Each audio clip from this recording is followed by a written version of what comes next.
Coming to you live from my apartment, it's Rob Has a Podcast. And now here's a guy who, much like Corey, is getting to celebrate Christmas here in August. I'm Rob Sisterino. Wow, I can't believe it. I'm so excited. What a show. Wish fulfillment time here on the podcast because we are talking with a man who is soaring up the Joker's update popularity charts. He's been called the one person in Big Brother 18 that we didn't come to hate. Here he is, joining us for the first time. What a long journey it's been. Glenn Garcia. Glenn, how are you? What's up, guys? What's up? How's everybody doing? Oh, Glenn, we're so excited. I'm so happy to have you here. This was such a long time coming, long time Very in long making. time. Yes. Yeah. Happy to have you here. How have you been? I've been good. I've been making up for lost time with my family since I got half of my summer back, and just getting into the show like everybody else and getting crazy with all these idiots that are on there, and that's about it. Good. All right, I can't wait to get into everything with you. Nobody cares about this guy, but he's here too. Taryn Armstrong. Taryn, you're in Glenn's shadow tonight. Yeah, but I can promise that I'll never question whether or not you're cheating on me. Yes, that's true. Because then if you think about it, then it could happen. If you just don't talk about it, then it'll be fine and it won't happen. Yeah, okay. You'd never cheat on me with Glenn, ever. That's in a second, in a heartbeat.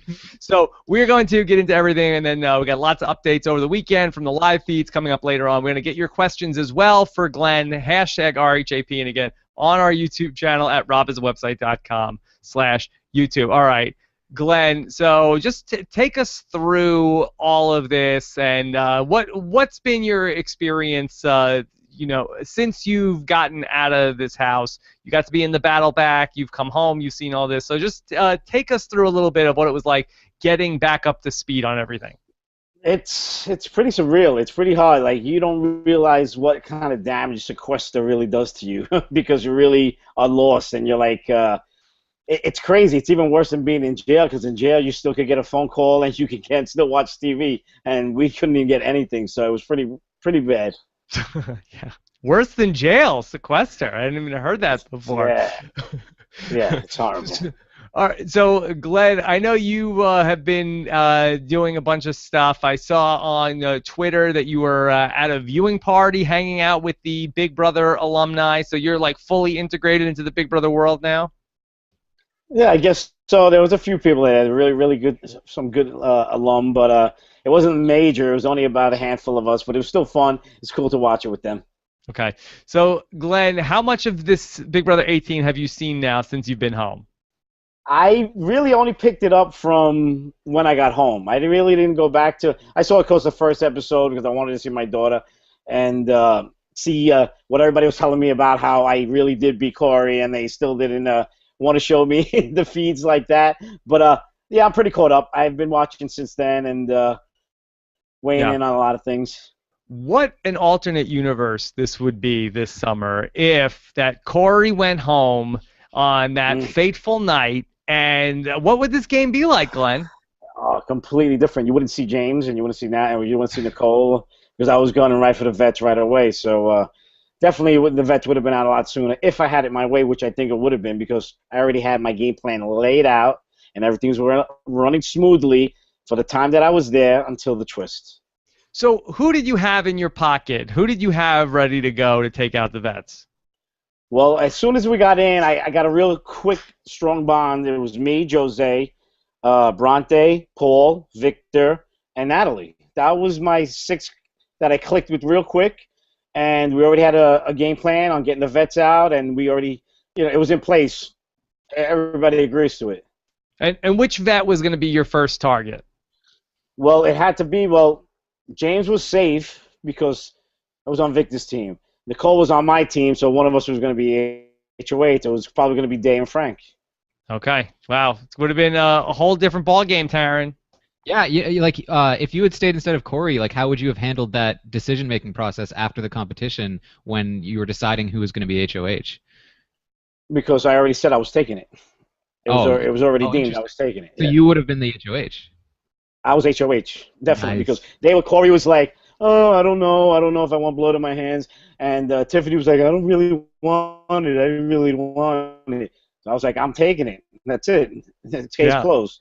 But wouldn't Nicole have been like, hey, wait a minute, Glenn, I want to be HOH. I need to get a letter from my mom. I can't even. And I would say, shh. I would have been like this, shh. That's it. I'm taking That's it. it. That's it. It was it. Wow. Because we had the game plan. We knew Yeah. what we were going to do already. So, like, I was sticking to it, and that's the way it was going to be. I think there's a chorus of fans right now. They're just like, where was Glenn in my life this whole season? Yeah, She's of like- course, Taryn. Yeah, hey, listen, it was when I was screaming at them. This goes back to when I was screaming at them at the castle. I was like, come on. We're puzzle masters. We know how to do it. So I said, I'm not a puzzle master. No problem. I'll carry the pieces. You guys put it together. I put the pieces over. I looked at it right in 2 seconds. I said, this is wrong. I'm like at Corey. Corey, you agree with me? He's like, like this, giving me that face. And I'm like, this is wrong. I'm not even a puzzle master, and I can tell you this is wrong. And sure enough, they showed me screaming. They really didn't hear me screaming the way I was really screaming at them. And sure enough, Glenn right, let's do it. Yeah, too late. Yeah. Now, Crazy. Glenn, you competed in the battle back this summer where Victor ended up going back into the house. What was your reaction to Victor going out and coming back in a second time? Wasn't so upset about it because I like Vic. I think he's a beast in the comps. And on a personal level, he's a good guy. So I was rooting for him. Okay. So you're happy that is Victor your pick of who you want to see win the game? It's between him and Paul. Okay. And did you have a good relationship with Paul? Did you have friendship in the house? I was their pre-friendship. It was a real Glenship. just friends, Yes. you know what I mean? Yeah, Glenship, yeah. Yeah. I think I'm the only one that he's not talking a lot of mad stuff about. He didn't have enough time, but he is crazy though. But it's a good crazy. Yeah. So have you watched any of the live feeds or anything like that, Glenn?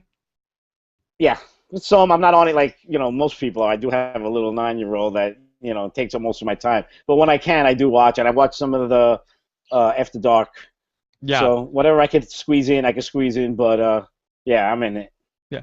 I'd love to hear your story of how you ended up getting on the show because you're a non-traditional casting choice in Big Brother at this point. I don't think that's too outrageous of a thing to say. So No, really? had you been applying for a long time? How did you end up on the show?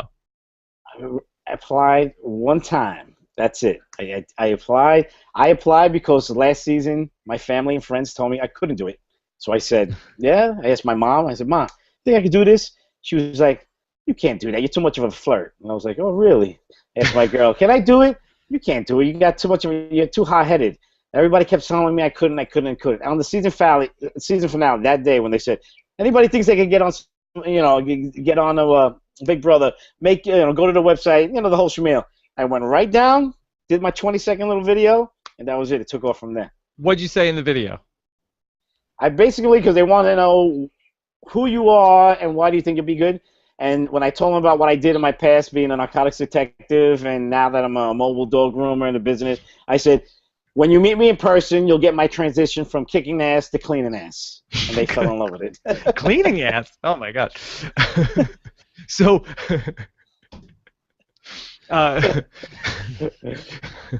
Glenn, one of the things that really struck me in the preseason was you talked a lot about how with Big Jeff, you weren't going to be afraid to flirt with the women in the house if you need to, and nothing was going to happen, but you were going to use your flirtatiousness to be able to manipulate the female house guests in the house. Could you talk a little bit about how that was going to go?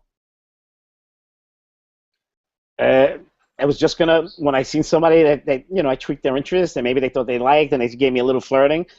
If it was for my benefit, I was going in full in. That would have been that whole little thing with James is doing right now. Natalie would have been perfect, to go on. Not Nicole, but anybody else. It was all about how I was playing up with them and how I was feeling. Some of them started looking at me more like a father figure, so I knew it wasn't going that route. But since I was holding court and they were listening to me and loving me, I said, all right, if I got to go that route, I'm going to go that route. But some other girls were flirting a little bit and being a little, friendlier, and I was like, that's cool too. So, like I said, short time in there, I really didn't get to press the buttons and test the waters that much either, but I was all for it. So in this hypothetical situation, if Corey ended up being gone, that maybe that Nicole, she would have had no guys in the house that she could have really confided in. She would have banged her head against the wall because what is she going to do without a guy in a relationship? Glenn, I saw on Twitter recently that you were very upset that Nicole and Corey were in your bed, and they were they were doing all sorts of things that they probably can't show on primetime television. Yeah, and you know what's funny is that I try to make light of a lot of things. Listen, I'm a jokester. I'm the first one to play a crank and say something stupid because I'm stupid at times. And people on TV didn't get to see it, but that was the first thing I thought. Instead of seeing them saying, "Hey, what the hell are they doing?" I'm like, "Dude, that's my bed." And so I made light of it. I was like, "Dude, my bed. Change the sheets at least." I was making a joke about it. Some people laughed, and some people got all bent out of shape. But what are you gonna do? Was it really your bed? Yeah, that was my bed. That was my bed. That was my bed. It was me, then it was Paul, and then Frank. Those are the three beds in the anime room. And that bed was strategically picked by me. Yeah, why? Because as I'm an older man, in the middle of the night, we have to go to the bathroom. So instead of being in the other rooms that I have to open up doors and make noise, I was able to sneak away and sneak back in. And I was like, this is perfect for me. This is what I'm taking. So it was strategic for how close it was to the bathroom, not that you could like spy on people or anything like that. Yeah, nah, not at all. Just so I won't get people pissed off because when I'm sleeping, Yes. someone's gonna piss me off, I'm gonna get pissed off. So I said something I don't have to get people pissed off. Okay, that was good. That was good thinking. All right, let's talk about what's going on in the house right now. I'd love to get your take that you know all of these people. All right, so we had this big challenge tonight, this endurance competition, where it came down to it was ultimately Nicole and James up still on that wall. And James, his whole thing is like, hey, wall competitions. I've won all these wall competitions. That's my thing. And then Nicole basically gets him to jump off by saying like, hey, James, I really need this letter. We've seen so many times before on Big Brother where people get burned in a situation like this. Could you believe that James made that deal? I couldn't believe he did that because didn't he just do that with Day, not too long ago, and then he just flipped the script? How could you trust anybody at that point? You know what I mean? Like, pretty dumb if you ask me, but what are you going to do? Yeah, I really think that he couldn't go any further. Like, he seemed like he was struggling a little bit. Like, what he did was he taught Nicole his techniques for staying on the wall really too long. And he knew that Nicole was going to stay up there long because she weighs like, what, 90 pounds? You saw how she was in my coconut challenge, right? That island didn't even move. and I kept looking at it. She would go all the way to an end and it didn't even move. And I put one step to the right and the thing would bottom out. So, come on, she's going to stay up there for a long time. Yeah, exactly. Well, the Zingbot's eating his words after he said Nicole can't win anything. Yeah, I'm watching it now. I get so frustrated, man. Because some of these challenges, I'm like, dude, guys, you couldn't have gave me some of these challenges. You're gonna give me balance, Colin. I'm like, come on. Like even the one with Jose with Victor, the second one, if I would have beat him, that's another story. I could go on about that with the Poisonberry, but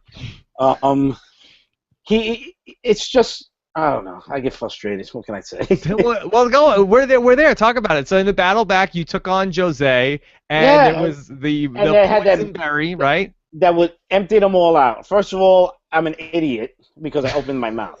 Okay, I'm an idiot because I opened my mouth.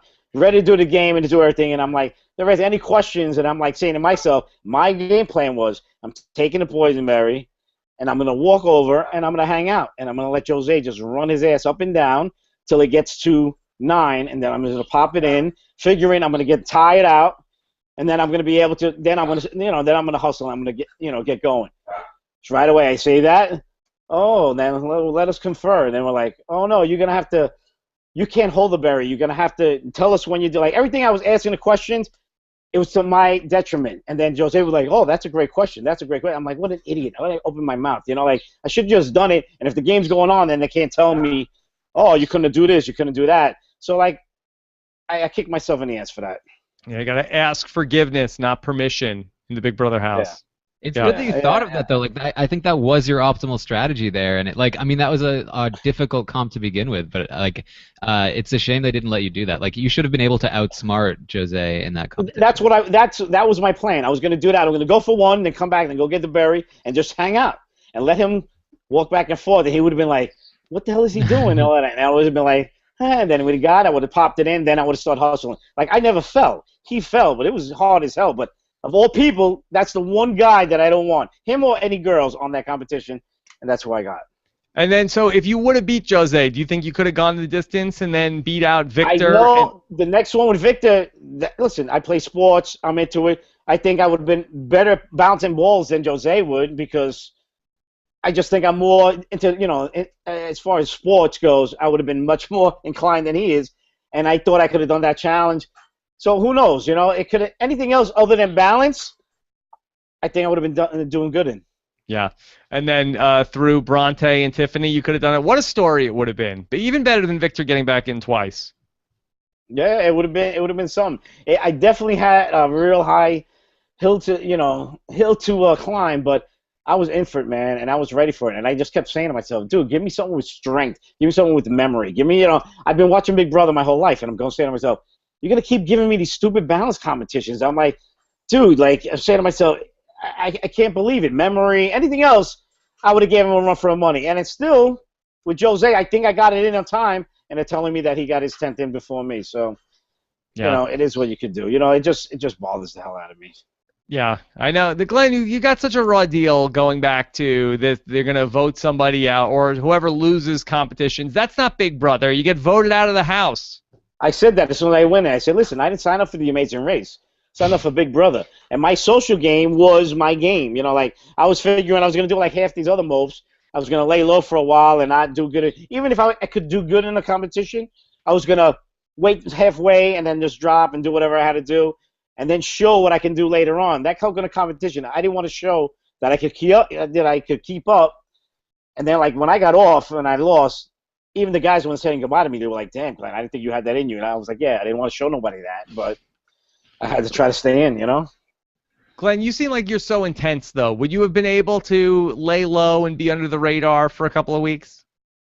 It would have been hard, man. It would have been hard, but I would have. But they really are dumb, man. A lot of them are dumb. So I thought I had it in the bag. I was like, I would have been like Steve. A lot of them. They don't know the game. That's what that killed me. Half of these people didn't know the game, and I was like, how can you be on the show and you don't know the game? And I'm like, and I'm saying to myself, is that good for me or is that bad for me? I knew Michelle was super. She knew everything. Like when I was saying, when we're on stage and Julie says, look at your other house guests, look, you can't talk to him, but you can look at. Everybody's just looking around and looking, wow, he's cute, he's nice. I'm looking 1, 2, 3, 4, 5, 6, 7, 8, 7, 8, 12. I'm like, there's only 12 of us, and I'm going, oh man, they're gonna do this. I'm already knowing. We get into the house, and I'm saying they're bringing in 4 vets. Why? How? No, nobody knew nothing. I was like this. I was going to myself, are you crazy? Everything I said happened, and then everybody was looking at me like I was a god. Like, wow, Glenn, what else now? What's next? What's this? You were the Messiah. Like, this is what's gonna happen. This is gonna happen. So it was funny because they were already looking up to me, and I said, this is gonna be good. Yeah. And then, Glenn, what about the siblings? Did you know that Paulie, right off the bat, was going to be related to Cody? I know he said the first night, and then Tiffany obviously I called him out. I called him out on that upstairs. What'd you say? I looked at him, and he was looking good, and then I said, where are you from? Then he goes, Jersey. Yeah, I'm from the Bronx. And I looked at him, I went, this dude just looks exactly like him. So he looked at me, and we were going down the steps, and he goes, and I was like, yeah, I know. And then he was like, well, I'm going to tell everybody now because it's going to get out. And I said, do what you got to do. Vanessa, Vanessa and Tiffany later on, I kept looking and looking and looking because I even thought Michelle was Nicole's sister because she was wearing the glasses, and when she first came in, it was a little iffy, and I said, well, if that's one sibling, maybe this is another. I said, I didn't know, but looks like she wasn't, so. Yeah. Were you rooting at all for Paulie this season? No. Did you get along with him in the house? I got along with him in the house. He was cool. Him and Corey were tight from the get. Right from the jump, they were tight. He was a good guy. I have no problems with him. He's an East Coast guy. We as they say, shoot the shit and we chew the rag, and we were cool with that. And we had a lot of things in common from being on the East Coast, But I wasn't really rooting for him because he was little. He was also very good, but I really wanted to root for him because I clicked more with the other guys. Okay. All right. Well, out of those people that were vying to get back into the house, was Victor the person that you were hoping for to see get back in out of that 5? Yeah, definitely. Well, I What do knew it you was going to think? be either him or Paulie. So, and I can't believe Paulie dropped out that easy. Yeah. What about Davon and Zakia? Did that kill you to see them not only just giving up in the challenge, but then like jumping in together, holding hands? It's like what a waste, you know. And from Zakia, I expected it because of what she's done. But Day, I thought she was going to have a little more fight in it. And she talks a great game. She talks a great game, but I couldn't believe they did that. I was like, oh my god, this is like horrible. This whole thing. I've said, if you would have seen my face so many times watching this show, going, are you kidding me? Like, it's frustrating because I really want to play the game. I love the game, and I'm like, and this is what they're left with, and I'm like, and here's a guy who's gonna go in and he's gonna make moves and he's gonna blow people up, and like couldn't wait for it. Like I wanted to be hated. That's what I wanted. Glenn, you were going to be for Big Brother like what Tony was for Survivor. Yeah, yeah. Do you I had follow to bring it Survivor in. also? Yeah, I love Survivor. Matter of fact, that's the only other show I ever applied for. I Mm-hmm. applied for season 2 for Australia, and I made it to the top 25. Yeah, so talk And about that. I heard that recently on Twitter. So you applied to be on Survivor 2, the Australian Outback, out of like what yes, they get, like 100,000 applicants for that season, and you made it to the top 25, and then they didn't take you, and then you just didn't want to pursue it further. yeah, I just got like turned off by the whole thing. I was so amped. I was ready for it. You know, back then I didn't do all the stuff that they do now, like I had to do for Big Brother. Everything was done here in New York, and pretty much I was just waiting for FedEx with plane tickets and documents and everything to do, and I had my bags packed and everything. I was waiting. Then I just got that letter saying that unfortunately, you know, when we do a cast, it's like puzzle pieces that have to mesh together, and your puzzle Good. piece was a little bit too dominant from the And other you're like, don't get me people. And started about puzzles. yeah. Yeah. Again, right? Again. Yeah, I just thought about that. Another one. Yeah. Yeah. So after that, I pretty much just stayed a fan. Yeah. But that's all the way back. That's 2000. It's 2016 when you go on Big Brother. So just in the 16 years in between these two close call, or this close call, and when you ultimately get on the show, you just are not trying to get on again. Yeah, I didn't. I just got turned off on. Well, you know, life gets in the way, and then I started doing different things with my career, and I was doing crazy things. You know, being playing clothes undercover narcotics, and getting the time off would have been hard and stuff like that. So the 9/11, and then I have a daughter, and life gets in the way. So I was always a fan, but I said I don't think I'll ever be able to do it until now that I was out. I said, now let me give it a shot. And like I said, I only did it because people told me I couldn't do it. Glenn, how long would you be up on that wall for in that contest to get back in the house? Until my nails ripped off or my shoulders popped out of sockets. Yeah. No Really, jumping off hand in hand. No, come on. I would have screamed at them when they went off. I would have screamed. I was like, you suckers, you losers. I was like, come on. That's pretty sad, What if they sprayed you with cold water in the face, Glenn? Oh my God. Well, they did it. They did it on the rocket, and they did it on the battleback. What if they tipped it to like a 45 or 50-degree angle?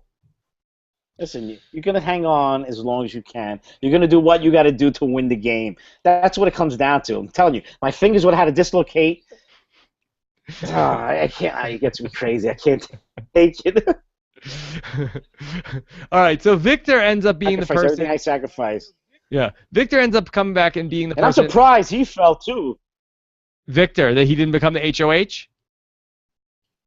Yeah, I'm surprised. I think maybe he just did that. Once he knew he was safe, then he might have dropped. That's what I was thinking, because I'm telling you, the dude is a beast in the challenges, and he's fit, and he's really lean. He's thin, so. Yeah. That's another thing, what bothered me about the show is that, all right, I'm pretty strong. I go to the gym, I lift. My cardio ain't that great, but you don't know when you're getting called for the show. Like, if they would have told me a month prior, you got it, you're getting in, I would have came down 15, 20 pounds lighter. I would have been ripped. You know what I mean? Like, I would have hung with these kids. Like, I would have looked, but they don't tell you nothing. literally the day they came to do that package, boom, I was gone. I was like, Mhm. you know, what are you supposed to say? No, let me go and work on now. Like, you know, Yeah. like, you know, that's what kills me. You know, like I was working out normally, but and I was like, Jesus Christ, you're putting me with this kid. 22, 24, 26, and I was like, I doubled and tripled their ages, and I was like, but Yeah. I was gonna, you know, if I use the French on your show, I was still gonna mind fuck all of them. Yeah. Taryn, has Victor talked at all about that he threw the competition once he knew he was getting back into the house? No, I think he really was struggling. I think he even struggled to beat Paulie. It's just it's a difficult competition for the taller guys, especially that have a bunch of muscle, because they have a lot more weight to carry, and their center of gravity is so much higher that's like multiplied. Their weight is multiplied by the fact that their center of gravity is higher. So it's a much more difficult competition for them. And I don't think he would have had any chance of beating the smaller people, especially somebody like Nicole, who's both short and very light. Yeah. I don't think that Victor had any chill. Natalie would have done. I think Natalie would have done good on that too. Mm-hmm. Okay. Yeah, I don't know. Center of gravity. So then, in terms of the people now that are staying in, that are back in the game, where Victor comes back in, and him and Paul end up going to work with Nicole and Corey. Let's talk a little bit about this strategically, this idea of Paul making the flip back to go with Nicole and Corey. We'll talk about it from both sides. What about for Nicole and Corey? Do you like the idea of them working with Paul and Victor?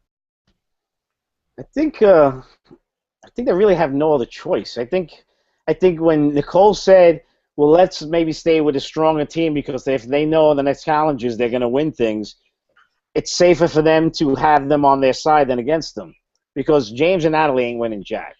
You know, because I can't even believe they're there that long already. You know, like it's boggling me. But I don't know. At this point, when you're in there at this time, you know, things get desperate. Things, you know, you got to start taking so many different, you know, different variables that, you know, I think she'd be smart if she would do it. It's an interesting strategic point in the game because Nicole laid out what her goals were for the week in the episode, and she says that she wants to keep Paul and James at war with each other, which I think is a pretty smart idea. She wants to keep that Final Four, and she wants to get Meech out. So for her and Corey, they would rather end up going to the Final Four with that pairing of Victor and Paul, and not take the James and Natalie side of it. Taryn, what do you think about that, just in terms of a vacuum, in terms of which pair they should be with? Well, right now they definitely need to do what they're doing because James and Natalie have made it obvious that Michelle is with them, and Michelle has made it obvious that Michelle is against Nicole and with James and Natalie. So, you know, if one pair is actually a three, then they have to go with the other pair that's just a pair. As far as going down to the Final Four, though, it's probably better to kind of take one from each at that point, especially because Paul and Victor are such good competitors, and I think that they're both really big jury threats. Plus the fact that maybe Nicole can beat Victor in the final two, but Victor probably isn't going to take Nicole. He's probably going to be loyal to Paul. So there's not really a good situation there unless you win out. So ideally, I think you take out somebody like Victor and leave in somebody like Natalie and hope that Corey doesn't bone you. Glenn, let's talk about that big altercation that we had tonight where Paul ends up getting into it with James and Natalie and Michelle. And while he's trying to talk things through, here comes Michelle, and she's sort of stirring the pot as she has done a couple times. And Paul really blows up at Michelle, calls her some very not nice words in the house. Did you lose any respect for Paul tonight for going to that level with Michelle? No, not at all, because that he had to prove he's a good game player. I like a lot of things he does, and it might not be great. I was the same way. I think I would have done some of the things if I stayed in the house. People might not have been too. Hold on, we're waiting with bated breath for the rest of it. Okay, hold on, Glenn, you there? Yeah, I'm here. Okay, so sorry, just say that one more time. I think his game plan was good. I think he had to do it to make the other side think that he was really against them. Yeah. So that you think that we should not get too upset about Paul going to that level with Michelle. You know what it is? People gotta have like me being an ex-cop. You gotta have thick skin at some time. It is a game. You know, feelings are gonna get hurt. Listen, if you're gonna be pissed, you get pissed. But listen, I'm in there for 500K, and you know what? I got enough friends as it is. You gotta play the game to what's gonna be best for your gameplay. That's the way I was going in. Just the way. That's why I respect Paul and I like what he does because you got to do it at times. You can't always. Everybody can't be in there kumbaya, very happy and lovey-dovey because you got to get blood on your hands. You know. Yeah.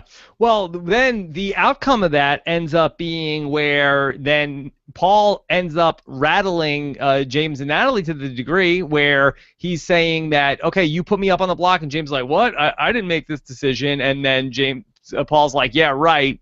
I know you guys do everything together. And Natalie's like, you know what? He said to me, whatever decision you make, I respect your decision. And to be honest, I'm trying to get him to vote out Corey this week. And then Nicole and Corey, that was it. That was like they made their own bed, Glenn, and not like your bed that Nicole and Corey ended up in. Listen, I hate that couple. First of all, I hate showmances too. Which couple? Which one? I hate all of them. I hate every showmance there is. Every single showmance I hate. And it goes to show you that you're always strong when you're in a showman. So as a player, why wouldn't you try to take them out so much earlier than now when it's down to the, it doesn't make sense. It doesn't make sense. But that couple really cracks me up. I'm like, every time I look at it, I want to throw up in my mouth. Terry, was that immediately known in the house that how bad that was when Natalie ends up saying that she was pushing James to get Corey out?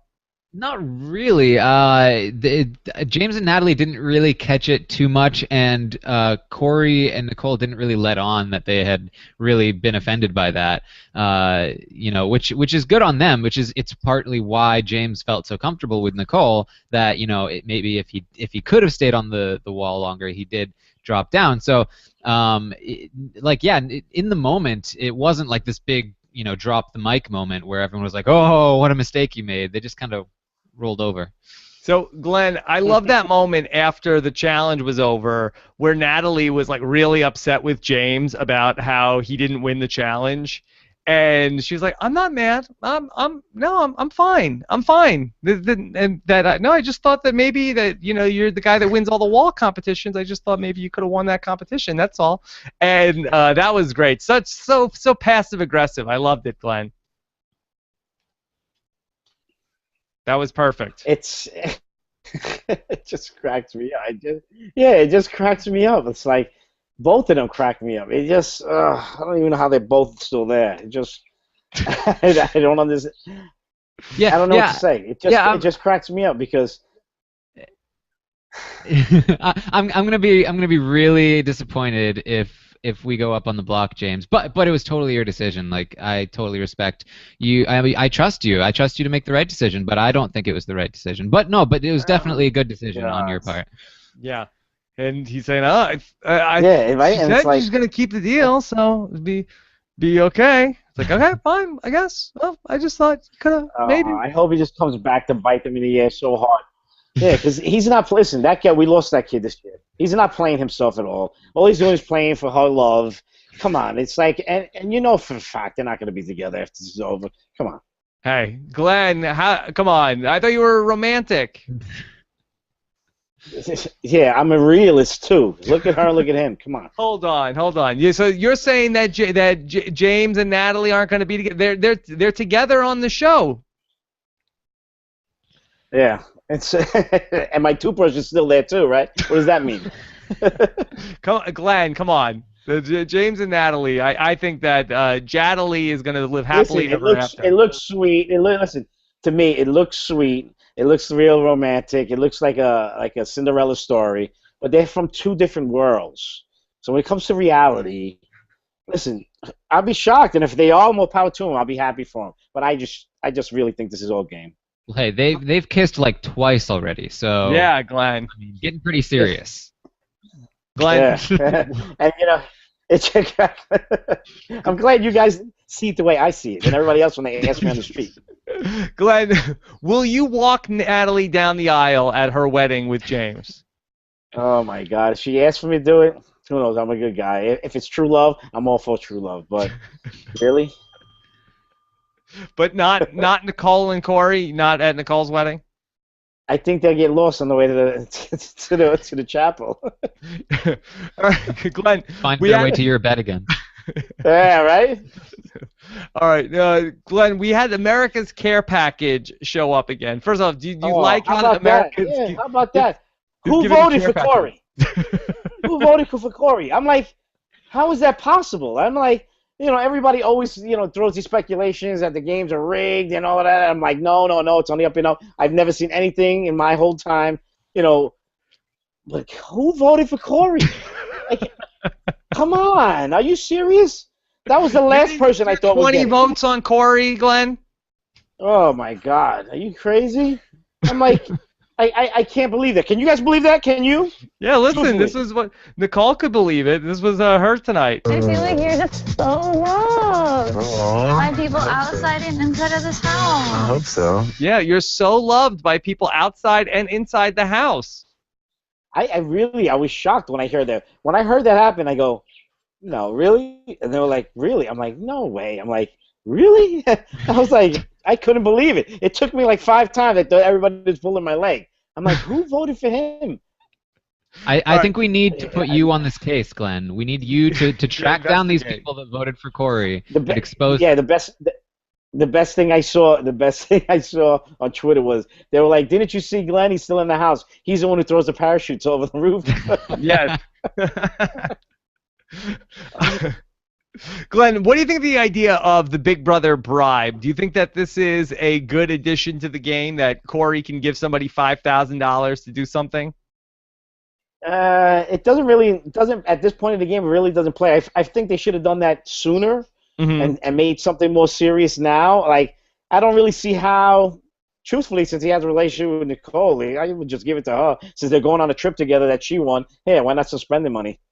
Keep him at, I don't want to say about, future, but I don't know how far you're going to go about with the feeds and all that, so I don't want to say nothing, but, Wait, what are you saying, Glenn? Yeah. Hey, don't use something and we're going to have to spend the money. Yeah. So, Taryn, could Corey do that where he just says to Nicole, like, hey, don't put me on the block this week and I'll give you $5,000? Yeah, I mean he could. So the rules aren't like the clearest in the world, because what it says is that if somebody accepts it, they have to do this. But does that mean that they have to do it, or they lose the $5,000, or they have to do it, like, period? Like, there is no getting out of it. Because if it's the latter, then this could actually be very powerful, especially for somebody like Corey who's in power this week. It can essentially be used as a screen to like get people to do what he wants. HOH. When you're HOH, you often have conversations with people that are like, so if I don't put you on the block, if I don't target you, you're going to do X for me, right? And they have to just rely on that person's word. But if this is a binding contract where as soon as they accept this bribe, they must follow through with the what they're told to do, then they can basically lock in place this answer by saying, if we don't put you up, accept this bribe or we will put you up, and then you're locked into whatever they told you to do. So it could be very, very powerful if the rules work that way, but we'll see if Corey has the mental capability to think about that sort of thing. Yeah, Glenn, he was saying to Nicole, it's all gonna come down to Nicole. She's wearing the pants. She's gonna tell him what to do, just like James is telling Natalie everything to do. So it comes down to those two, Whatever she says is he's gonna do. He's gonna go, and he's gonna just do it. Yeah, Nicole was saying to Corey about what they should do, and Corey's like, "Oh, we can make somebody do something stupid for $5,000." It's like, no, Corey, we need to make them do something about the game. Like, oh yeah, I forgot. You do it. You do it good too. Glenn, this was Corey after he found out he won the care package. Oh my gosh, this is so exciting for me. Yeah. Oh my gosh. Like Christmas. Do you really see that? Yeah. Do you see the excitement in him? Oh my God. This is like Christmas. Yeah. He loves Christmas so much. Did that come up when you guys were in the house? How much he loves Christmas? No. No, we never talked about that. We Shame. Will talked you about. send him a Christmas card this year, Glenn, since you know how much he loves Listen, Christmas? yeah, why not? Why not? To be truthful, he's not a bad guy either. Like, but then again, I didn't stay there long enough for these people to get on my nerves that I can really rip them apart, you know. So, Hmm. but other than that, but gameplay, Okay. So when James and Natalie then are starting to put two and two together about how Nicole and Corey could be working with Paul and Victor potentially, Natalie wants to go say something to Nicole and Corey. She wants to go up there, and James is like, hey, whatever you do not go up there and talk to her, because then that's like if you think somebody is cheating on you, and then you call them and you ask, like, hey, are you cheating on me? That's the worst thing to do. Glenn, what do you think of that advice from James? it goes to show you how that relationship's going to be. You know, Yes. first of all, he doesn't trust nothing. He trusts nothing that she's going to say because he knows she's going to open her mouth and she's going to say something wrong. So, and are you cheating on me? Yeah, I'm going to tell you I'm cheating on you. You're like, come on. Has James made that Oh, phone my call God. before, Glenn, do you think? Do you think? Definitely. Might have been last summer. Yeah. Well, he has the concept right where it's like, I mean, it's true, like you don't want to be questioning them, but you also don't want to then ignore them, right? Mhm. Like the move is to go and act like everything's totally cool and like you're making plans for the future, and like that might reveal something in them, but they just kind of like stayed out of the way. Yeah. So ultimately, Nicole's target is Michelle this week. We haven't talked much about her. Other than being a super fan, did you enjoy your time with Michelle in the house? She was a little quiet in the beginning. I think just like Bronte, they were a little crazy about the whole, the whole concept of us getting in. Everybody was loud, So I didn't talk to her that much. When I did, she seemed cool to me. I knew she was a super fan. She was telling things. She was the other person like me, telling people things, what was going to happen, what was going to go on. So other than that, I didn't. She was all right. I didn't have a problem with her. Okay. All right, let's get into some of these questions that we have for you and about the season as we go along here. And let's start off with this one from West Coast, who says, Glenn, what's easier, grooming an angry, mean-spirited poodle or putting up with the mean-spirited personalities on Big Brother? Probably grooming a mean-spirited poodle because these people weren't tough at all. I wasn't scared of any of them, man. All right.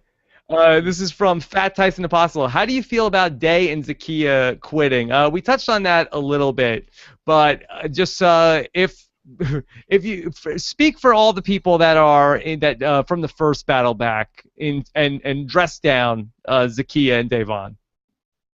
I was just disappointed. I wasn't expecting much from Z, but I was disappointed with Day because I thought Day had a lot in her. And how she's always doing it for the reason, like I was doing it for my daughter too. I thought she would just gave more effort for that. Yeah. Okay, this is from Caroline Yeats, who says, Michelle's the only one in the house that's not in a pair. Why isn't someone trying to pick her up? Couldn't Jadalee benefit from keeping her this week? P.S. Is Taryn single? Whoa, okay. Hey, first off, Glenn hates showmances. So out of respect to Glenn, we won't even acknowledge that tonight. Glenn, are you surprised that more people aren't trying to court Michelle, or do you think that she's just so toxic at this point to the other groups? No, at this point, it's all about the numbers, man. So I definitely don't understand. I was hoping Vic and Paul would have brought her in because then you had 3 wild cards and 3 people outspoken, a little crazy, and they could have used her because Vic's social game isn't that great, and Paul's is, and if he had somebody there to do the same work, I think they'd do good. So I'm wondering why they aren't taking her with them. Well, Taryn, let's just go back to Meech in terms of last week, where she was flying high. I was calling her the next winner of Big Brother. She was co-HOH. And then Natalie puts this bug in her ear about, hey, did you hear this thing about Paul where he lied to you and we need to get Paul out of the house? And she had a good thing going. She was with the Sitting Ducks. She was in a group of 3 with them. And then basically she threw them away to go off with James and Natalie. And now her game is in a very precarious position, Taryn. Absolutely, she just threw away that relationship, and for very little reason. And she actively like slashed and burned all the soil away to like build any sort of relationship by continually arguing with him, yelling at him, and that sort of stuff. So it's like. So she has this contentious relationship now with Paul, who is one member of a pair, and she's always had this contentious relationship with Nicole, and she continually last week also said that she wanted to target and get Nicole out of the house. So that's another person in another pair. So she's alienated two of the pairs in the house, which means she's stuck with one, and all she does is hang out with James and Natalie, making it very, very obvious that she's with them, which doesn't make her an asset to pick up anymore, but a very big liability for those other two pairs. Yeah. 100% She was in a right. good spot, 100% Glenn. right. She was in a good spot. 100%. She squandered But it. she, you know, it's gonna come back. It's gonna come back to bite her in the ass because she should have taken on Nicole. She's been talking about it for so long, and now it's gonna come back, and she's gonna be, oh, I should have took her out when I had the chance. Guarantee you, that's what she's gonna be saying. Well, unfortunately, I think she talked about it a little too much last week and then didn't ultimately do it. And we touched on this on Friday where she was sort of let it be known that her target was Nicole last week, except she didn't take the shot. It makes no sense. I don't understand. People really talk a big game, then they'll back it up. Yeah. Okay. This is from Jeffrey Taliafiero, who says, should Paul have rebelled against Nicole's wishes to put him up as a pawn, or should Paul just agree and not push his luck? This was an interesting thing that came up where the Final Four, what do you think of that alliance name, Glenn? The Final Four. Real genuine and authentic, right? It's really good. They should have just said the Fantastic Four, you know? Like, come on, Yeah, that guys, would've get been something. better. Listen, but when it comes to making names, it's not helping when you with Nicole and Corey because freakazoids. So Again, me trying to be a good guy, me being a good guy, not wanting to stir the pot early, not to freakazoids. Yeah. So Final Four, real authentic. what should they have called that alliance, Glenn? What should they have named that team? It should have been the Three Stooges plus one, but Another candidate for their alliance name was the Real Alliance. The Real Alliance. Yeah. Okay. That was what Paul was saying when they edited This- the Real this is- Alliance out and put in the Final Four. So anyway, Glenn, my so gosh. Paul ends up being the pawn here. He willingly accepts it and says, hey, look, if we're going to be working together, I have to show trust, and I have to become the pawn here. Did you like that move for Paul's sake to get on the block here with Big Meech? I personally, no. I would never want to be a pawn, but if he has to prove and show something, But and you he would felt take it, comfortable Glenn. enough, You would- I guess you he would- must have felt. You would relish the opportunity to sit on the block. Oh, now? Hell yeah, Yeah. I would. But if I was in his, but you know the deal with pawns, you know. So, and he's not that well liked. I think Victor would have been a better. Nah, not even Victor. I don't know. It's hard. It's hard. Yeah.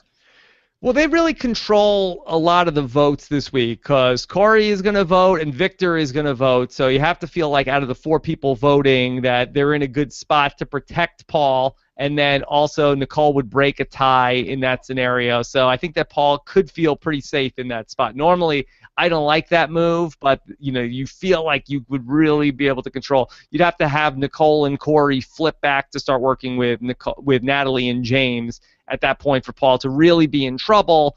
And I guess crazier things have happened, but you feel pretty good, right? Yeah, well, that's the whole thing. It's crazier things have happened, and they flip-flop so much that would get me nervous. Like, who knows if they came and said something, and she's like, oh, I really like Natalie, and just the fact that she's saying these things still would give me a little bit of hesitant. Okay. Yeah, I think like if there's any spot to do it, this is a pretty decent one. But I do think he should have put out a little more like feelers as far as like, can I get out of this? Because Nicole is very timid in her gameplay, and I think that if he had put up a little bit of resistance, she might have put up somebody else. And the benefit there is that it makes it more difficult for her to change her mind later in the week. So there is benefit to not being up there, but I also can appreciate the fact that this might also be the best way to solidify the relationship with her, because he does need to rely on her to stay this week anyway. I think part of it was also for Paul and Victor. They really had no leverage in the situation where if Nicole's like, yeah, okay, you'll be the pawn this week, it's really Paul and Victor are in the position of like that's a great idea. I love it. Let's go. Let's go with that. Like exactly. They gotta be thankful that Mitchie's there because the battle between them two is the only thing that really is making him feel a little more secure. Yeah, because if they push back on it hard enough, then Nicole and Corey could eventually say like, "Are we better off just going with James and Natalie? Like these guys are really being hard to deal with." So I think they just have to take the deal. Thank you, sir. May I have another? Yeah, exactly. And I think if Paul. Yeah. Go ahead. I'm sorry. Go ahead. That you think if Paul what? No, I was gonna say if Paul stays, and then if Vic and Paul, one of them win HOH, I can see them just shafting these guys and putting up one from each crew, and James will go up and Nicole will be up. Yeah, well, let's talk about that when we get to the live feeds of where do we think this is going next week, because that's always fun to look at, especially once we start to see what we think is going to happen in any given week, and where do we go from here. Flaming Kong says, I think if it wasn't for that first comp evicting someone, that you would still be in the game right now. If that was the case, who would you be siding with at this point? Would you be the third guy with the sitting ducks? Yeah, probably, because I was in tight with these guys. I still would have been playing everybody. I had good relationships with everybody, so it's hard to say now. I could tell you I have the best strategy in the world right now, but like who knows? Like if I would have blown up or if I would have done I don't know. If in the perfect world, yeah, I'd be working with the Sin Ducks right now. Okay. One more question, then we'll do the live feeds. This is from Jonathan David Gannon. If Michelle gets evicted, is her downfall essentially the fault of America for voting her the co-HOH, thus not allowing her to play in the wall challenge? Did America screw over Big Meech? No, I don't think America screwed her over. I think she screwed herself over when not going after the targets she went after. You got to believe in your gut, and her gut was like she had to get rid of Nicole. When she had the opportunity, she should have just done it. Yeah, and you know what? Glenn doesn't want to hear about how anybody that's still in the house is getting screwed over right now, right, Glenn? Exactly. Yeah. As they tell me, I've been jodied. Yes, you've been jodied. Yeah, cry me a river, Big Meech. I don't want him to be mad at me. Yeah. So they keep showing Jody so much, Glenn. Are they potentially setting up a Glenn versus Jody showdown at some point? I don't think it's showdown against us two, but maybe I would love for us to be able to get our just due and get back into some type of game. Yeah. Glenn, I saw on Twitter that you were mad that they didn't even let you have your water bottle from the house. Everybody else has a Big Brother water bottle. They didn't let me get my water bottle. They didn't let me get my toothbrush back. I didn't even get to meet Julie. I'm like, how good? Well, you'll go to the finale. You go to the finale. You'll meet Julie there. Here's what they should do. They should throw you and Jody in this next Big Brother Online season as two of the players. What do you think of that? I'd be down. I'd be down if they told me, but make it happen. Haven't heard anything, so yeah. Well, I need the people to make it happen. They got a voice that they want it to be seen, and Well, Glenn, I want to get you a America's Care package with your water bottle and a toothbrush. I want to get that for you from the Big Brother store. We can make that happen. Yeah. Just make sure that none of it has to do with coconuts. No coconuts. No coconuts. All right, so let's get into talking about the live feeds. Of course, we will be back again Wednesday night for our next recap live, and we'll talk about everything that happens in the veto competition. Until then, let's go ahead and jump into what's going on with the live feeds. The Office of Civil Defense has issued the following message. This is a spoiler. Warning. A spoiler. Warning means that an actual spoiler against this country has been detected, and that protective action should be taken. Glenn is like, what's going on right now? What is this? I like it. That's good. Sign up for this. Okay. All right, Glenn. All right, time to talk about the live feeds and what's going on for the weekend in the Big Brother house and the veto competition. All right, Taryn, update us. So, Nicole won the veto, and my first thought was, what were you thinking, Nicole? What is going on? Yes. Wow. Holy crap! So Nicole won. Do we know what the competition was, Taryn? It was Stay or Fold, and ultimately what we found out was that it went down to Nicole and Michelle, and that's why she decided she had to win it, because she didn't want Michelle to save herself. Okay, so Nicole has the veto. Nominations will remain the same? Yes. Okay. All right, so any other major updates in the state of affairs in the House, or is Meech scheduled to go home? Meech is currently scheduled to go home. You know, Nicole has talked a little bit about, like, I mean, as Nicole does, looking through all of her options, saying maybe we could switch, but it ultimately always comes down to, no, this is the best move for us strategically, and that's been sticking strong for the most part. But she is so wishy-washy. It wouldn't surprise me if Paul did something that was a little out of whack, and it made her go, wait a minute, maybe I need to get Paul out. So, as we were talking about before, the vote is likely going to be a 2-2 vote, with Nicole having to be the person who splits the vote and sending Meech out. Taryn, is that correct? It's unclear, because right now what she told James and Natalie was that she's putting up Michelle and Paul, and Michelle is the pawn, and she wants Paul gone. And they still believe that. Michelle is very skeptical of it, and she keeps saying, I think they want me gone. But James keeps telling her, don't worry about it. I think she really wants Paul gone. Nicole does plan on telling James and Natalie at some point, look, my real target is Michelle. At that point, James and Natalie might switch their votes. Just so they're not like forcing a tie or anything, to make it seem like, oh yeah, we're totally on board with that. Maybe Natalie would give her a pity vote. It's unclear, but at best the vote would be 2-2. Yes. Glenn, do you think that Nicole would enjoy that? Be the person to send Meech out of the House personally?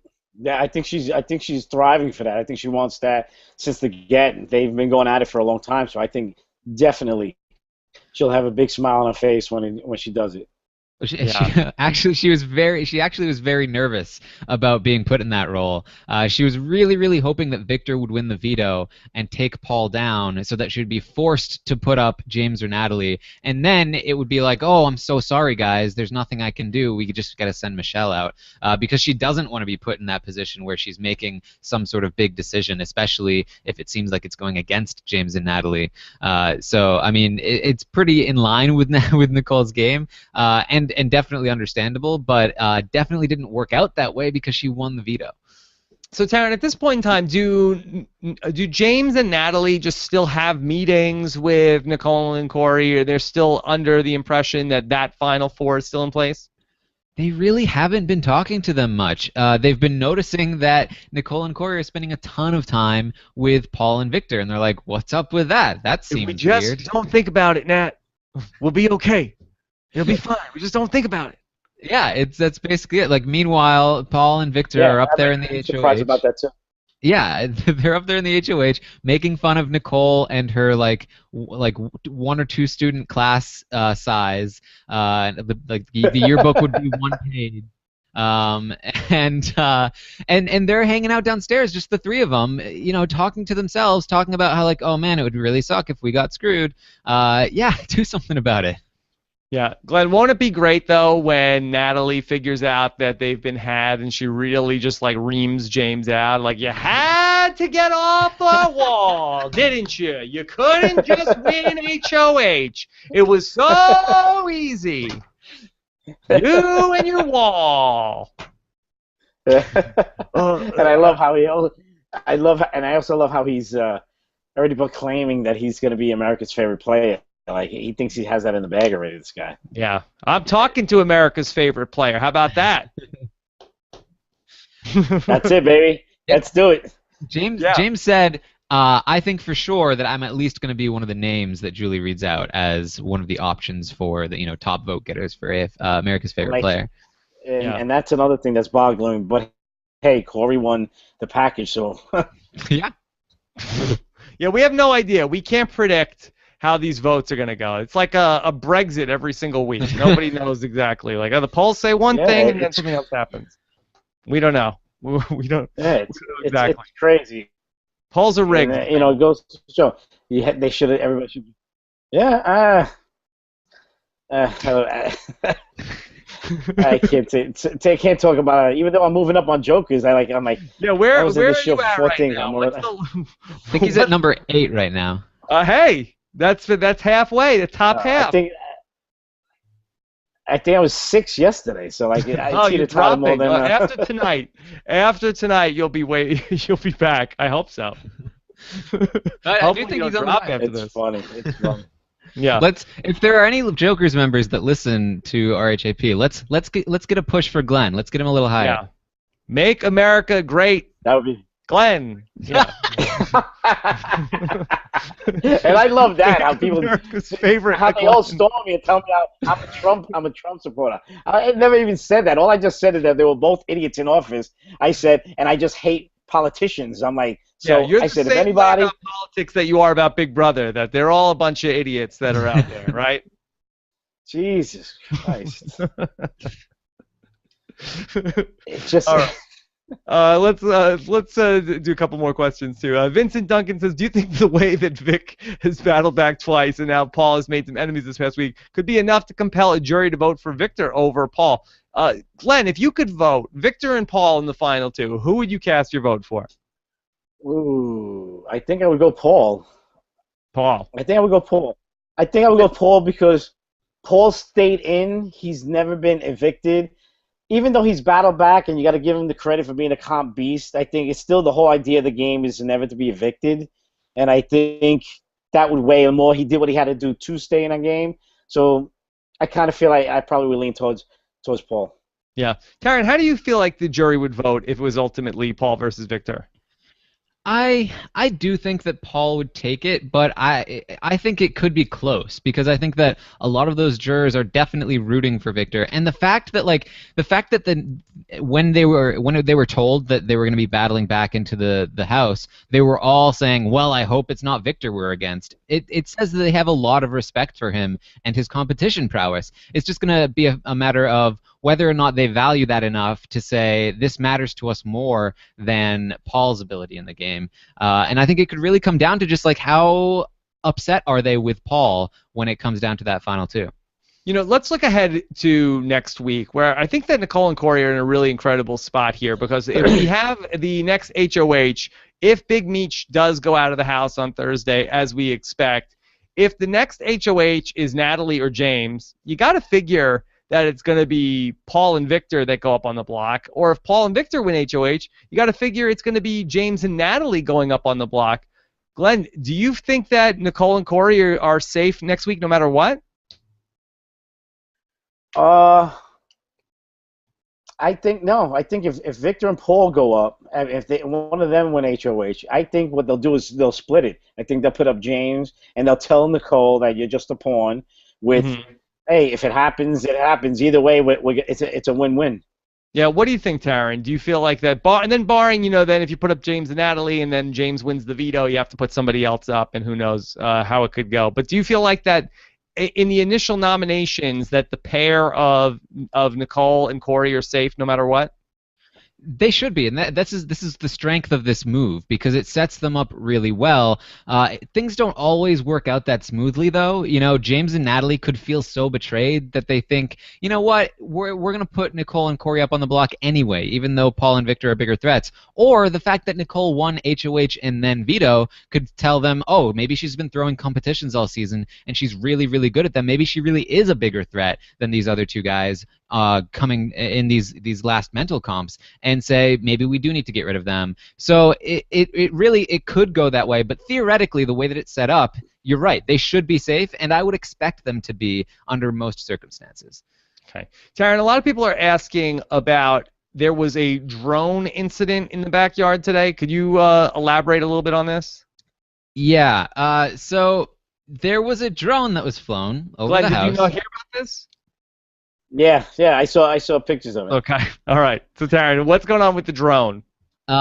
So there was this is an unorthodox way of sending a message to the house guests. Usually it's some sort of banner or something drawn in the sky.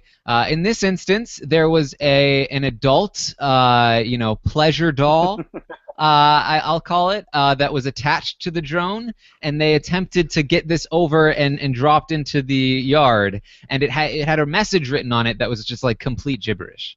Okay. All right. Glenn, what do you make of this?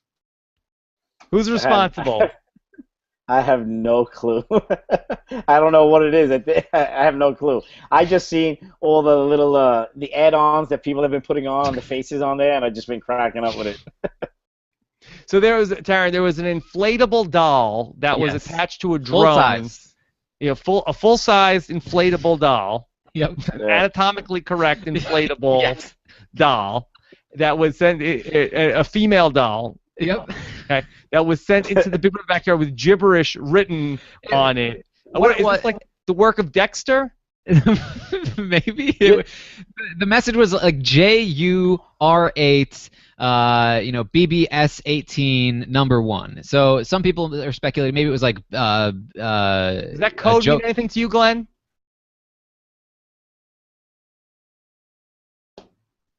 Anything, Glenn? I think they got Glenn. Taryn. Well, some people are speculating that it means Joker's updates rates Big Brother season 18 number 1, which really doesn't really make a lot of sense anyway. So, what do you think? What does it all mean, Glenn?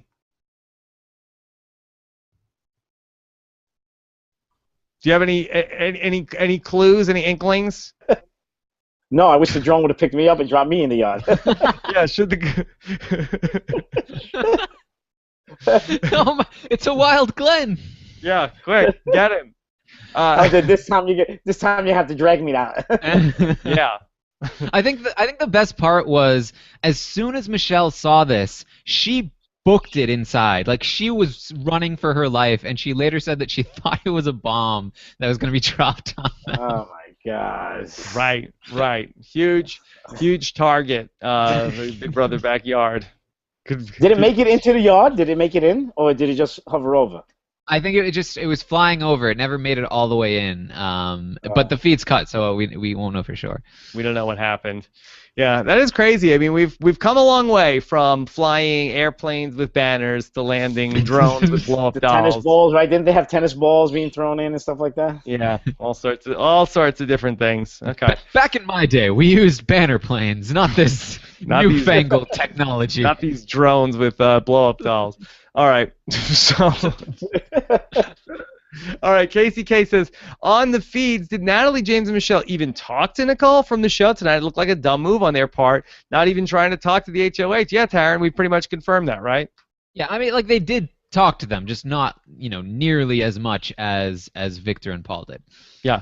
Would they have talked to a blow-up doll that looked like Nicole? Maybe. You never know. You never know. They could have practiced on it. Yeah. Or they were gonna slip it into the bed with Corey when Nicole's up there and doing something else. Yeah. And Jeffrey Taliaferro, does James babbling that Natalie wants Victor to stay completely confirm his head is not in the game? Yeah, I think we pretty much have confirmed this. James not really one of these strategic masterminds. Let's do one more question. This is from Jaden Spliff. Glenn, when you were sequestered in the same house, Glenn, were you sequestered the whole time in the same house, alone the whole time, even after Jose beat you in the battle back? Also, how was it partying with Jose? Saw the pictures of you with him out in NYC. No, sequestered. We're completely sequestered by ourselves. We didn't, just completely. And in the city, meeting up with him was great. Of course, he came fashionably late, like I expected him to do. So where but does it's always he live, great seeing him because he is a good guy. Yeah. He lives both. He lives in New York and LA. But in the meantime, I guess until we go back for the finale, he had more business that he can work out here in New York. So that's why he came back to New York. So yeah. I think he's in Brooklyn. But then when we go back, I guess he'll stay in LA. He's got a job that he can really fluctuate, and wherever big city is, he's got work. How's everything going in the boogie down Bronx? Everything's copacetic. People are getting shot everywhere. and crime is up like it always is. So did they really keep you sequestered by yourself even after both you and Jose had lost the battle back? Yeah, it was different. It was different. There was different houses. So that people seems were in different cruel and locations. unusual. That's all I could say, really. Yeah. It was. Don't get me wrong. It was a beautiful house. It wasn't like I was in a hotel room. So that was the key. Okay. I wasn't in a hotel room, but I was in a beautiful we were picturing house. You. And we were picturing you like slaving away in a like little hotel room, just like we want to get back in the house. Yeah. Glad we were pulling for you so hard in that battle back. We thought you could do it. Yeah, so did I, man. So did I. And that stupid poison berry. I could have sworn I got it in because I counted them, and I was like, and I put it in. I didn't see them fall. I was like, "Are you kidding me?"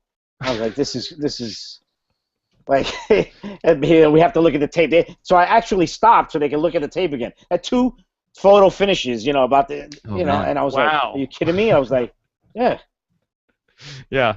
All right. Well, Glenn, you'll be headed back out to LA for the finale next month, right? Yes. And they're not gonna try any funny business with you at the finale. That you'll be there for the finale, right? Yeah, I'm definitely gonna be there for the finale. Good. And hopefully, I'm one of those AFPs up there because that would be really nice.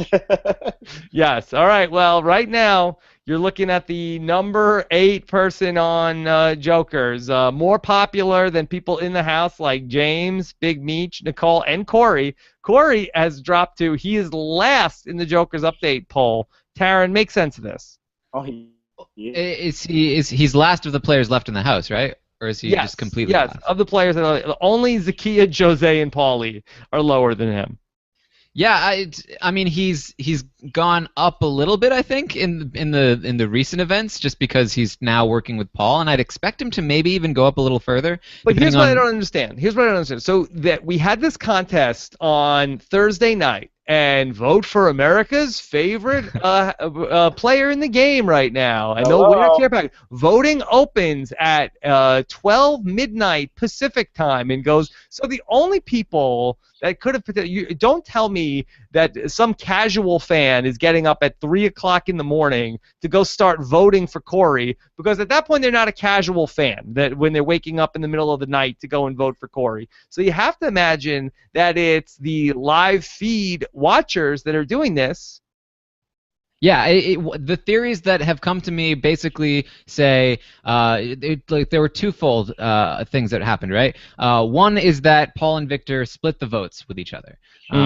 So essentially, if they split the votes 50-50, then that's like a huge decrease in the percentage of votes that they get. And then also, because it was such a small voting period, we theoretically we saw Nicole's fan base and even James's fan base, tweeting out, getting all of their followers and stuff to make sure that they voted within this very specific window to vote for Corey. And so those two things combined may have contributed to Corey getting just enough to cover the split votes of Victor and Paul, but it still just seems pretty unlikely.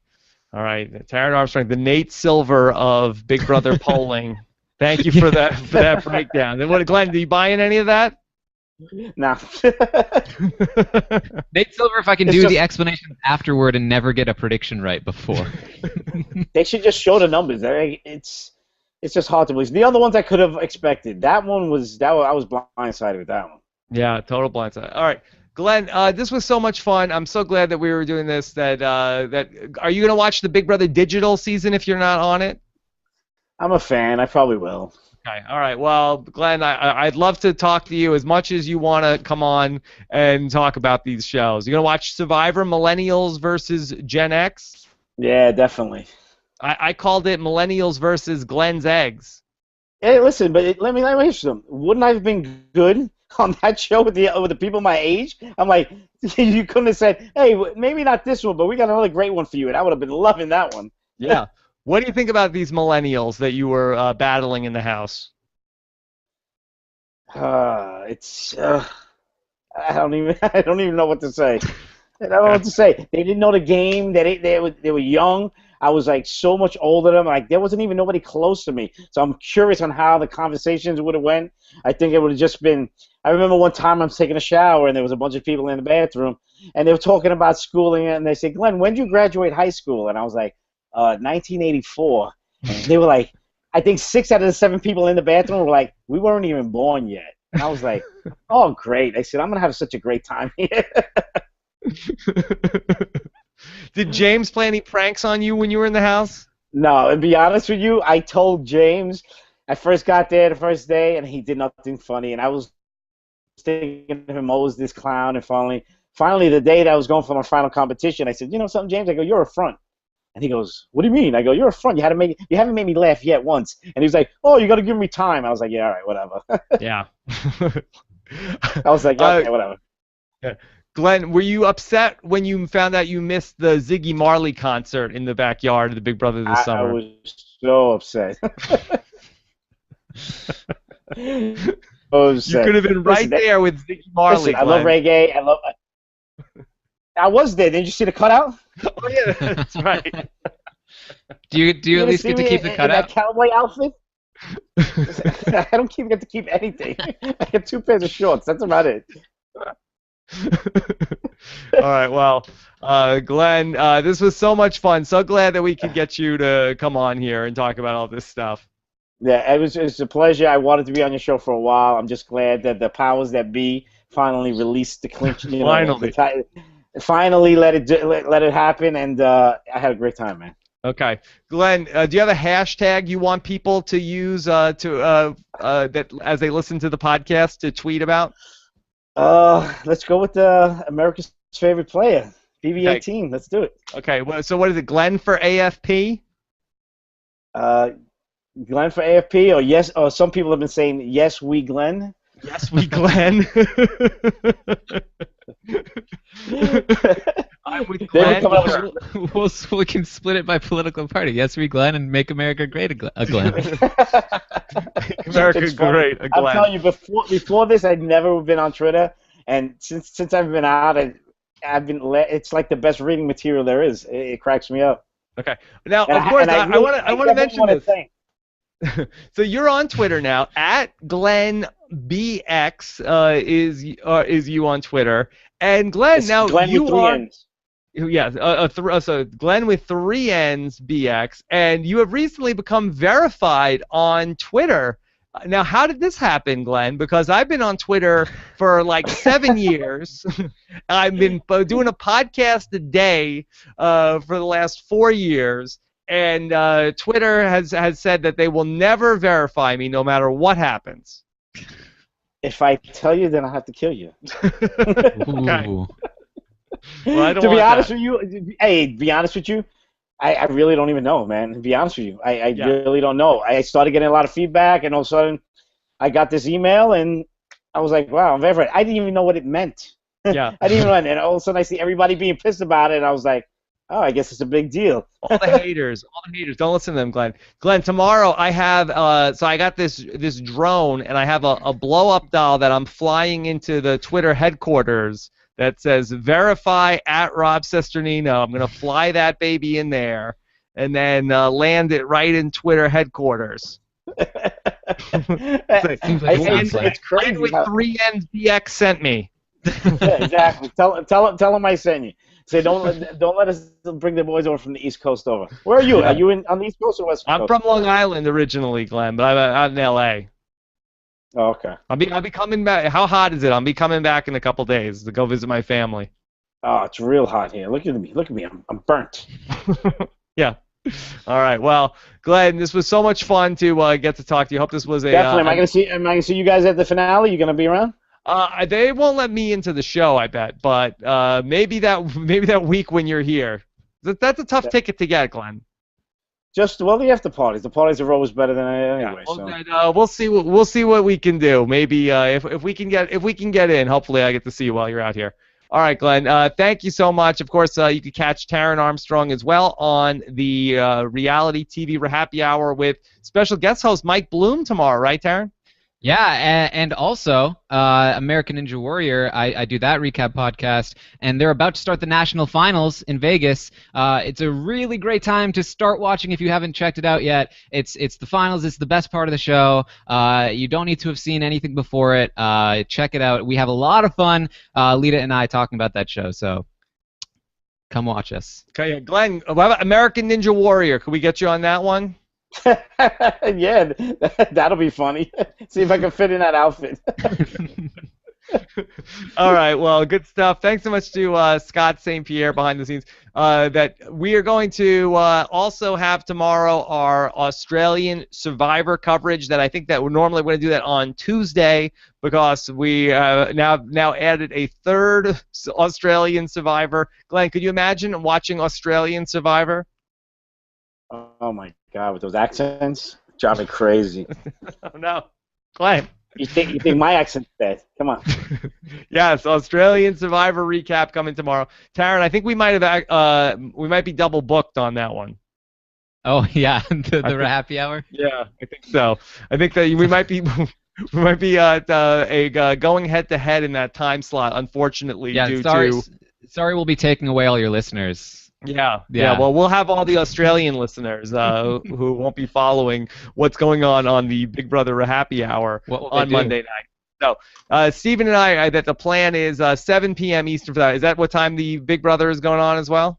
We're gonna start at 6 okay, on all Eastern. Right. So yeah, so you'll be a good lead-in for that. Good window. Good window. All right. So busy Monday night on RHAP. So make sure you don't miss any of it. Check it out all on robinswebsite.com or subscribe to the podcast, robinswebsite.com/iTunes. Have a great week, everybody. We'll talk to you again soon. Take care.